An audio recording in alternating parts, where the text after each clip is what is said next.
किसी दूर गांव में कमल नाम का एक व्यक्ति रहा करता था। कमल इतना दान पुण्य करने में विश्वास रखता था कि हर कोई बस उसकी तारीफ करता था।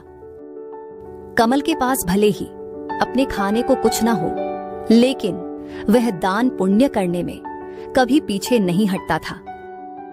एक दिन सुबह कमल खाना बनाकर जैसे ही खाने बैठा, तभी उसके दरवाजे पर एक भिखारी आकर खड़ा हुआ। कुछ खाने को दे दो बेटा, कल से भूखा हूँ, कुछ खाया पिया ही नहीं है, अब तो चला भी नहीं जा रहा है। अरे चाचा अंदर आइए, आप मेरा ये खाना खा लीजिए, शायद इससे आपका भूख मिट जाएगा। पर बेटा तुम। नहीं चाचा, मैं तो भूखा रह लूंगी, क्योंकि रात में मैंने खाना खाया था। इतना कहकर कमल अपनी थाली उस भिखारी की तरफ बढ़ा देता है। भिखारी भी खाना देखकर दोनों हाथों से जल्दी जल्दी खाने लगता है। खाना खाने के बाद भिखारी कमल को ढेर सारा आशीर्वाद देते हुए कहता है, भगवान हमेशा तुम्हारा भला करे बेटा। आज तुमने अपने हिस्से का खाना मुझे खिलाया है। आजकल इतना अच्छा दानवीर लोग मिलते ही कहाँ हैं। तुम सदा खुश रहो बेटा। इतना कहकर भिखारी वहां से चला गया। लेकिन कमल को भी भूख लगी थी। अब वो रसोई में जाकर रसोई में रखे डब्बे को देखने लगता है, जिसमें अन्न का एक दाना भी नहीं था। चलो कोई काम मिल जाए तो अच्छा है। वैसे तो घर में कुछ भी नहीं बचा है। शुक्र है कि बेचारे का पेट तो भर गया। कमल घर से निकलता है। तभी उसे देखकर गांव का रामलाल कमल को आवाज देकर बुलाता है। अरे रामलाल, क्या बात है, मैं भी थोड़ा मदद कर दूं क्या? अरे हाँ, मैं बहुत थक गया हूँ, तुम थोड़ा हाथ बटा दोगे तो अच्छा ही होगा। अरे क्यों नहीं। इतना कहकर रामलाल कमल से अब कई सारी बोरियां खेत से घर रखवाता है। लेकिन कमल तो भूखा था, उसे भूख भी बहुत तेज लग रही थी।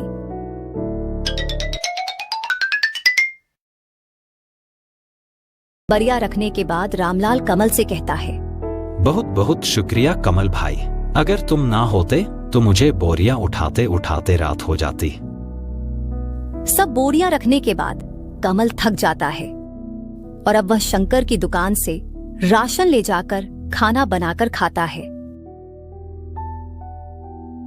अगली सुबह जब कमल काम की तलाश में जा रहे थे, तब उसने पेड़ के नीचे गांव वालों को इकट्ठा देखा। अरे क्या बात है, सब कुछ ठीक है ना? अरे कमल भाई, आइए आइए, हम लोग तो आपकी बात कर रहे थे। क्या बात है भाई, मेरे बारे में? उनमें से एक औरत कमल से कहती है, आप बहुत ईमानदार और दिल के सच्चे हो। हम गांव वाले अगला सरपंच बस आप ही को बनाना चाहते हैं। अरे हाँ कमल भाई, नीतू भाभी ने तो बिल्कुल सही कहा है। आप गांव के सरपंच बनिएगा तो गांव में विकास होगा, हम सबका भला होगा। उस संजय सिंह के पास तो गांव के लोग जाने से भी डरते हैं। उससे बात करना तो दूर, लोग उसके सामने खड़ा भी नहीं हो पाता है। कमल हर किसी की हर तरह से मदद करता था, जिस वजह से गांव के लोग कमल को अपना अगला सरपंच बनाने का फैसला करते हैं। अब सरपंच तक यह बात पहुंच जाती है। सरपंच गुस्से से लाल हो जाता है। क्या कमल की इतनी हिम्मत कि वह सरपंच बनने का सपना दिख रहा है, उसे तो मैं छोड़ूंगा नहीं। अरे हाँ मलिक, और तो और गांव वाले कह रहे हैं कि चाहे कुछ भी हो जाए सरपंच तो कमल ही बनेगा। मालिक, अब आपको ही कुछ करना होगा, वरना कोमल आपका गद्दी लेकर ही रहेगा। सरपंच अब सोच में पड़ जाता है कि वह ऐसा क्या करे जिससे उसके रास्ते का कांटा कमल हमेशा हमेशा के लिए इस गांव से चला जाए। अगले चुनाव में गांव के लोग कमल को सरपंच बना देते हैं। अब ऐसे ही कई दिन बीत जाते हैं। एक दिन राशन देने की बारी आती है, तो सरपंच बड़े ही चालाकी के साथ राशन में मिलावट कर देता है, जो कमल को बिल्कुल पता ही नहीं चलता।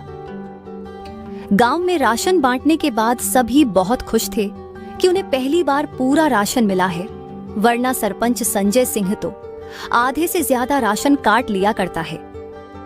लोगों को राशन मिल चुका था, लेकिन अगले दिन पूरे गांव में शोर मच जाता है कि उनके नए सरपंच कमल ने मिलावटी राशन दिया है।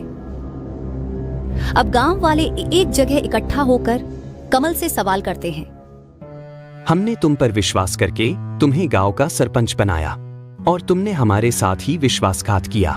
क्यों कमल, क्यों? अरे इतना मिलावट तो हमारा सरपंच जी भी नहीं करता था।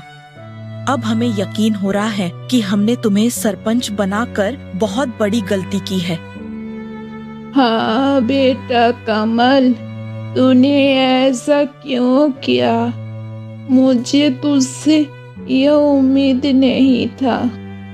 अरे राशन में मिलावट करके तुझे क्या फायदा हुआ? ये सारी बातें सरपंच दूर से देख रहा होता है। कमल को गांव वाले गांव से निकाल देते हैं।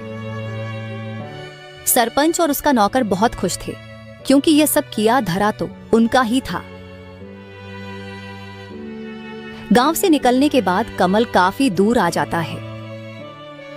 वह बहुत थक गया, इसलिए एक पेड़ के नीचे बैठकर गांव वालों के बारे में सोचने लगता है। जिन गांव वाले का मैंने इतना साथ दिया, खुद से पहले उनका मदद किया, उन गांव वाले ने मुझे गांव से निकाल दिया। मैं भला राशन में क्यों मिलावट करूंगा? जरूर यह सरपंच का काम होगा, वह मुझे फंसाने के लिए यह सब कर रहा है। कोई बात नहीं, इतना कहने पर भी गांव वाले ने मेरा साथ नहीं दिया। इधर सरपंच फिर से अपनी चाल चलता है और गांव वालों का विश्वास जीत लेता है। गांव के लोग एक बार फिर से संजय सिंह को अपना सरपंच मानने के लिए मजबूर होते हैं, क्योंकि उन्हें कमल भी धोखेबाज लगता है। ऐसे ही धीरे धीरे महीना बीत जाता है और कमल का कहीं अता पता ही नहीं था।